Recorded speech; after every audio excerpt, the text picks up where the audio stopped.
हम बात कर रहे थे भारतीय संविधान की ऐतिहासिक पृष्ठभूमि की, और हमने इससे पहले ईस्ट इंडिया कंपनी के शासन के बारे में बात की थी कि 1773 में रेगुलेटिंग एक्ट आया था, और उसके बाद में पीट्स इंडिया एक्ट 1784 में, और उसके बाद 1793 का अपने जो एक्ट आया था वो आया था चार्टर एक्ट आया था, यानी कंपनी के शासन को 20 साल के लिए बढ़ा दिया गया था। इसके बाद आगे क्या प्रावधान हुए थे उसके बारे में चर्चा हम इस वीडियो के माध्यम से करेंगे, और इससे पहले वाली अगर आपने वीडियो नहीं देखी है तो आप वो वीडियो जाके देख सकते हैं, मैं कमेंट में उसका लिंक दे दूंगा। नमस्कार दोस्तों, स्वागत है आपका आपके अपने चैनल स्टार ऑनलाइन स्टडी में। अगर आपको ये वीडियो अच्छी लगती हैं तो लाइक करना, शेयर करना, अगर आपके लिए फ़ायदेमंद है तो सब्सक्राइब करना। तो कहानी हमारी यहाँ तक पहुँच जाती है कि अगला जो हमारा चार्टर अधिनियम आता है वो आता है 1813 का। 1813 का चार्टर अधिनियम आता है, जिसमें कंपनी के द्वारा क्या प्रावधान किया जाता है, कंपनी के द्वारा इसमें क्या क्या चीज़ों को देखा जाता है, इसके बारे में चर्चा करेंगे। इसमें ये जो अधिनियम आया था, इसमें यह था कि कंपनी के एकाधिकार को समाप्त कर दिया गया था। पहले जैसे ये अपना भारत देश है, इस पर पूरे पर व्यापार करने का अधिकार किसके पास होता था? ईस्ट इंडिया कंपनी के पास में होता था। लेकिन इस अधिनियम में यह प्रावधान किया गया कि अब कोई भी यूरोपियन यानी अंग्रेज भारत में आके व्यापार कर सकता है, उसको अब छूट होगी, यानी सभी को अधिकार दे दिया गया था। लेकिन इसमें एक बात यह कही गई कि भारत में जितना भी चाय का व्यापार होगा और चीन देश के साथ व्यापार होगा, वो केवल और केवल ईस्ट इंडिया कंपनी ही करेगी। यानी चाय का व्यापार और चीन देश के साथ व्यापार अभी भी अधिकार किसके पास था? ईस्ट इंडिया कंपनी के पास था। इसके बाद ये चीज थी, यानी अभी तक बरकरार था। इसके बाद इसमें अगला क्या प्रावधान किया गया था? भारत में ईसाई मशीनरियों की स्थापना या आगमन। अंग्रेजों ने ये देखा कि भारत में धर्म प्रधान देश है, यहाँ पर सिख रहते हैं, हिंदू रहते हैं, मुस्लिम रहते हैं, क्यों ना ईसाई धर्म का भी प्रवेश करवाया जाए। उन्होंने भारतीयों को प्रलोभन देने के लिए ये कहा गया कि आप अगर हमारे ईसाई धर्म को अपनाओगे तो आपको क्या है, नौकरियों में छूट मिलेगी, टैक्स वगैरह कम देना पड़ेगा। ये चीज़ें की जाने लगी, यानी धर्म प्रचार के लिए इन्होंने क्या किया, अपने ईसाई धर्म का भी प्रवेश करवा दिया गया था। अलग अलग तरीके के प्रलोभन दिए गए। उसके बाद इन्होंने ये देखा कि जो भारतीय हैं, क्यों ना इनका अच्छे तरीके से काम लिया जाए। वो कैसे? भारतीयों को शिक्षित करके। तो ये भारतीयों को शिक्षित करके भारतीयों से अधिक लाभ प्राप्त करना चाहते थे, इसीलिए इन्होंने पहली बार बजट बनाया, यानी शिक्षा पर प्रत्येक वर्ष 1 लाख रुपए खर्च करेंगे। ये 1813 के अधिनियम में प्रावधान किया गया था, 1813 के चार्टर एक्ट में प्रावधान किया गया था। तो मुख्य मुख्य बातें यही थी कि कंपनी का एकाधिकार को समाप्त कर दिया, लेकिन चाय और चीन देश के साथ व्यापार अभी भी कौन करेगा? ईस्ट इंडिया कंपनी करेगी। ईसाई मशीनरियों का प्रवेश और उसके बाद में शिक्षा पर 1 लाख रुपए खर्च करने का प्रावधान किया गया। इस तरीके से आप देख सकते हो, ये एक आप पिक्चर में देख सकते हो, लोगों को अपनी तरफ इकट्ठा करने के लिए अलग अलग यत्न किए गए थे। इसके बाद जो हमारा अगला अधिनियम आएगा वो आएगा 1833 का चार्टर अधिनियम। किस प्रकार? 1813 में जो चार्टर अधिनियम आया था उसमें यह प्रावधान था कि कंपनी का शासन 20 वर्ष के लिए बढ़ा दिया गया है। तात्पर्य क्या है? अगला चार्टर अधिनियम 20 वर्ष पश्चात यानी अर्थात 1833 को आएगा। इससे पहले वाला कब आया था? 1793 में आया था। तो इस तरीके से 1833 में अगला चार्टर अधिनियम आता है।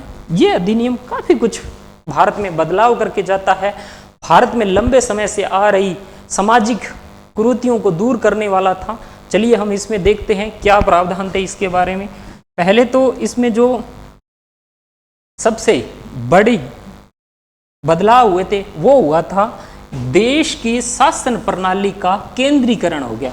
भारत में अलग अलग, जैसे यहाँ बंगाल का गवर्नर जनरल, हमने पढ़ा था कि 1773 के रेगुलेटिंग एक्ट में बंगाल के गवर्नर को बंगाल का गवर्नर जनरल बना दिया गया था।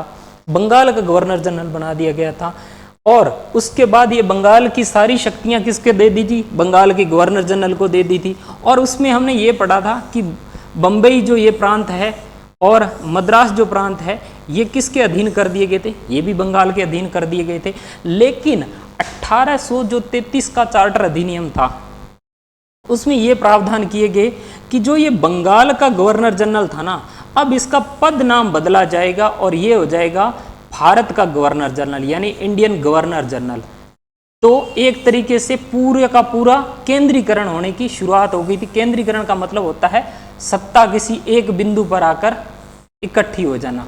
तो भारत की सत्ता का केंद्रीकरण होना शुरू हो गया था और बंगाल के गवर्नर जनरल को क्या कर दिया गया था, बंगाल के गवर्नर जनरल को पद नाम बदलकर उसे पूरे भारत का गवर्नर जनरल कर दिया गया था। पेपर में बहुत बार पूछा है कि भारत का पहला गवर्नर जनरल कौन था, तो भारत का पहला गवर्नर जनरल था लॉर्ड विलियम बेंटिंग। यानी भारत के लिए बैटिंग करने के लिए कौन आएगा, विलियम बेंटिंग आएगा। जबकि बंगाल की अगर हम बात करें, बंगाल का गवर्नर जनरल वो कौन था, वो था वॉरेन हेस्टिंग। लेकिन भारत का governor general lord William Bentinck को बनाया गया था। और इसमें क्या प्रावधान किया गया था, गवर्नर जनरल को पूरे भारत में कानून बनाने का क्या दे दिया गया था, अधिकार दे दिया गया था। ऊपर हम पढ़ चुके हैं कि भारत में शासन का केंद्रीकरण होना शुरू हो गया था। इसीलिए जो गवर्नर जनरल, जो भारत का गवर्नर जनरल था, उसको संपूर्ण शक्ति दे दी गई थी कि अब वो पूरे भारत में कानून बना सकता है। तो इस तरीके से भारत में केंद्रीकरण होना शुरू हो गया था। ये है लॉर्ड विलियम बेंटिंग। इन्होंने बहुत कुछ बदलाव किया है, इसे थोड़ा सा अच्छे से देख लो। अपने पढ़ते हैं सती प्रथा वगैरह के बारे में कि इन्होंने काफ़ी कुछ बदला, उसके बारे में भी चर्चा करेंगे। इन्होंने और क्या किया, इस 1833 का अधिनियम था उसमें यह प्रावधान किया गया कि जो कंपनी का व्यापारिक कार्य होगा, जो एकाधिकार था, यानी जो पिछले अधिनियम में अपने पढ़ा था चाय और चीन देश के साथ अभी भी कौन व्यापार कर रहा था, वो ईस्ट इंडिया कंपनी कर रही थी। तो इसको अब समाप्त कर दिया गया था। कोई भी यूरोपियंस आकर भारत में व्यापार कर सकता है, यानी ईस्ट इंडिया कंपनी का व्यापारिक अधिकार पूर्ण रूप से समाप्त कर दिया गया था। ये चाय और चीन देश वाला भी समाप्त कर दिया गया था। इसके बाद भारत में एक नया परिवर्तन होता है। किस प्रकार का परिवर्तन होता है, वो होता है भारत में विधि आयोग की स्थापना होती है। विधि अर्थात लॉ कमीशन अर्थात कानून बनाने वाली संस्था। तो यहां से अपने को यह पता चलता है कि भारत में विधि बनाने की तरफ, लॉ बनाने की तरफ, या कहीं संविधान बनाने की तरफ आंशिक संकेत होना शुरू हो गया था। हमारे कई बार मन में ये बात आती है कि हमने भारत के संविधान में अनुच्छेद पढ़ने हैं, अनुसूचियां पढ़नी हैं और उनके भागों के बारे में पढ़ना है। तो हम ये किस लिए पढ़ रहे हैं, ये इसलिए पढ़ रहे हैं, इसका ऐतिहासिक विकास इसलिए पढ़ रहे हैं ताकि समय समय पर जो बदलाव हुए हैं वो किस प्रकार से घटनाएं घटित हुई है उसको हमने देखने के लिए इनको पढ़ रहे हैं। तो इसमें विधि आयोग की स्थापना की गई भारत में, और भारत में प्रथम बार विधि आयोग बनाया गया और इसके अध्यक्ष बनाए गए थे लॉर्ड मैकाले। ये लॉर्ड मैकाले और इसके साथ 3 सदस्य और थे। भारत में लॉर्ड मैकाले को अंग्रेजी शिक्षा का क्या कहा जाता है, जनक कहा जाता है। आज जो अपने इंग्लिश देखते हैं उसके पिता, गॉड फादर कह सकते हैं। अंग्रेजी शिक्षा का जनक भारत में लॉर्ड मैकाले है। पेपर में कई बार पूछा है, ध्यान रखना, पॉलिटी में ना पूछे लेकिन एसएसटी वगैरह में पूछते हैं, रीट वगैरह के एग्जाम में। ये वीडियो आपको सभी भर्तियों के लिए महत्वपूर्ण रहने वाली है।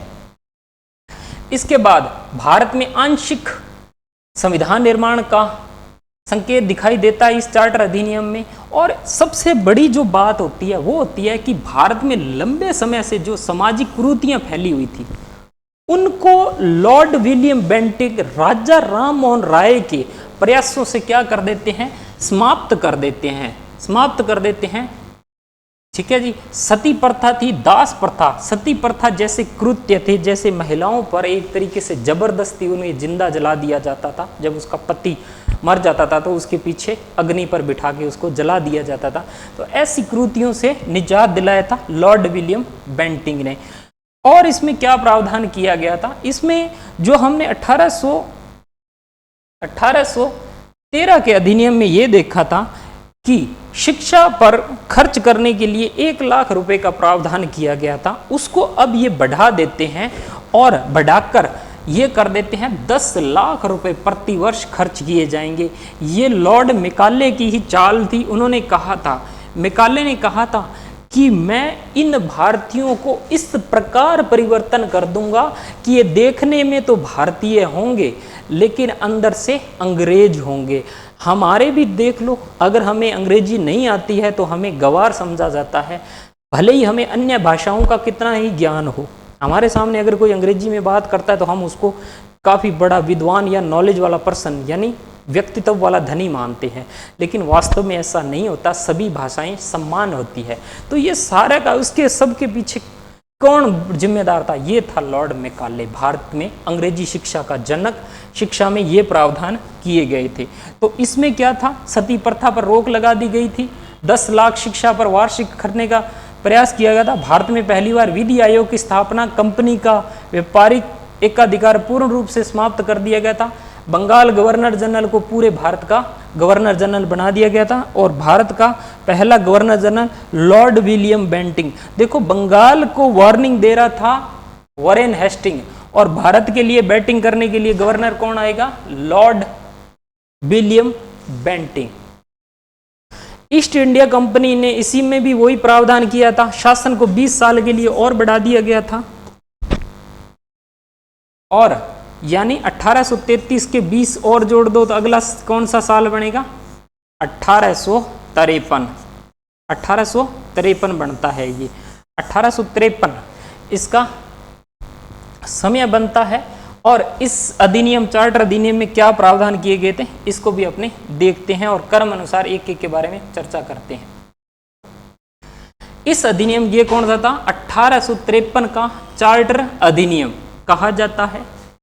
क्या बदलाव हुए इसमें, इसको भी देखेंगे। इसमें बदलाव ये हुआ कि पहली बार जो गवर्नर जनरल था उसकी परिषद में विधायी और प्रशासनिक, देखिए विधायी और प्रशासनिक जो कार्य होंगे वो अलग होंगे। प्रशासन को संभालने वाले ब्यूरोक्रेट्स अलग होंगे, कानून बनाने वाले अलग होंगे। तो इनको क्या कर दिया, अलग अलग कर दिया। पहले क्या था, पूरे कंपनी के अंदर एक ही लोग थे जो इसको संभालते थे जी। तो अब विधायी और प्रशासनिक कार्यों को अलग अलग कर दिया गया था। इसके बाद सिविल सेवकों की खुली भर्ती का प्रावधान किया गया था या चयन का प्रावधान किया गया था। ये क्या था, आज जो आप खुली भर्ती देखते हो, जैसे मान लीजिए आरपीएससी ने वैकेंसी निकाली 5000 स्कूल लेक्चरर। अब ये क्या है, खुली भर्ती है, कोई भी इसमें भाग ले सकता है, आप ले सकते हो, मैं ले सकता हूँ, ठीक है। लेकिन इससे पहले ऐसा नहीं था। जो सिविल सर्वेंट, जो सिविल सर्विसेज होती थी, वहाँ पर केवल और केवल अंग्रेज लोग ही भाग ले सकते थे, सभी लोग भाग नहीं ले सकते थे। तो इनमें ये कहा गया कि अब से कोई भी भाग ले सकता है, अर्थात परीक्षा दे सकता है। तो पहली बार भारत में सिविल सेवकों की खुली भर्ती किस अधिनियम में आई थी, 1853 चार्टर अधिनियम में आई थी। इसको ध्यान रखना, पेपर में पूछ सकते हैं। इसके बाद अगर हम बात करें 1854 में लॉर्ड मैकाले समिति का गठन होता है। लॉर्ड मैकाले समिति का गठन होता है और ये क्या करती है, इस संबंध में प्रावधान करती है कि जो सिविल सेवकों की भर्ती होगी उसमें भारतीयों को किस प्रकार का चयन किया जाएगा और भारतीयों के लिए किस प्रकार की खुली भर्ती होगी, उसके लिए योजना बनाई जाती है। तो भारत में मैकाले की नियुक्ति हो जाती है। इसके बाद इसमें और प्रावधान क्या किए गए थे 1853 के अधिनियम में? इसमें ये प्रावधान किए गए थे कि प्रथम बार केंद्रीय विधान परिषद, ध्यान रखना ये केंद्रीय है, सेंट्रल गवर्नमेंट की बात हो रही है, केंद्रीय विधान परिषद में स्थानीय प्रतिनिधित्व को प्राथमिकता दी गई थी। यानी विधान परिषद में क्या किया जाएंगे, जो लोकल लोग होंगे, स्थानीय लोग होंगे, उनको लिया जाएगा, अर्थात भारतीयों को लेने की चर्चा होनी शुरू हो गई थी, लोकल लोगों को लेने की शुरू हो गई। ये जो केंद्रीय विधान परिषद थी, इसके सदस्य संख्या कितनी थी? टोटल 12 थी।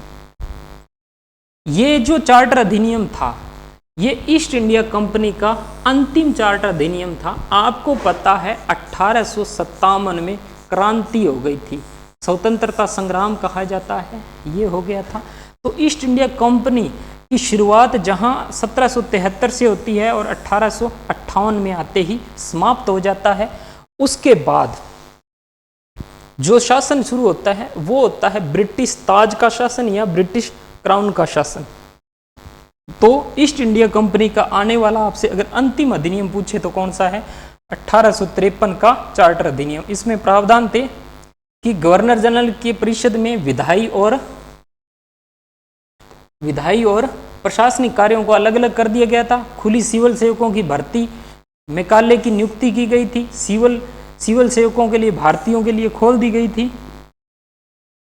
इसमें प्रथम बार विधान परिषद में स्थानीय लोगों को प्रतिनिधित्व दिया गया था और ईस्ट इंडिया कंपनी का आने वाला अंतिम ये अधिनियम था। आपको पता है भारत में मुगल भी थे, मैंने बताया था। मुगलों की जहां शुरुआत 1526 में बाबर करता है, वहीं 1858 में आते ही इनका शासन भी खत्म हो जाता है भारत में। बहादुर शाह जफर द्वितीय था, इतिहास में उसके बारे में अपने पढ़ते हैं, ज़्यादा इसमें चर्चा नहीं करेंगे। अब जब भारतीयों में असंतोष पैदा हो गया था तो उनको शांत करने के लिए ब्रिटिश सरकार ने क्या किया कि अब कोई कंपनी नहीं संभालेगी, अब डायरेक्ट सीधा ब्रिटेन का राजा संभालेगा या रानी, या कह सकते हैं ब्रिटिश ताज यानी जो क्राउन पहनने वाला है वो संभालेगा। तो ब्रिटिश ताज का शासन कब से कब शुरू होता है? वो शुरू होता है 1858 से शुरू होता है और 1947 तक चलता है। जो हमने कल ही 15 अगस्त हमने स्वतंत्रता दिवस मनाया है, तब तक इनका शासन चलता है। इसमें क्या प्रावधान किए गए थे, क्या चीजें थी, इनके बारे में ये देखेंगे। अब चार्टर एक्ट नहीं आएंगे, अब पूरी की पूरी रूपरेखा बदल जाएगी। आप कहोगे ईस्ट इंडिया कंपनी में और ब्रिटिश ताज के शासन में क्या फर्क था?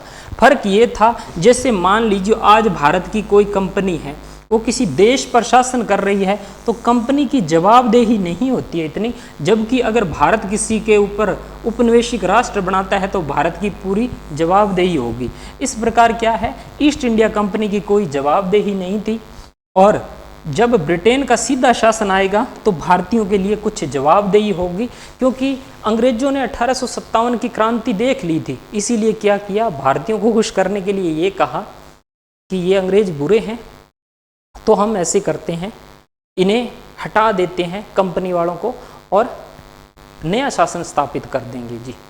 ठीक है जी, तो ये हमारा था ईस्ट इंडिया कंपनी का शासन। तो यहाँ तक हमारी चर्चा हो गई थी। अगली नेक्स्ट वीडियो में हम चर्चा करेंगे कि जो ब्रिटिश ताज का शासन क्या था, क्या क्या प्रावधान किए गए थे, इसमें देखेंगे। थैंक यू, मिलते हैं नेक्स्ट वीडियो में।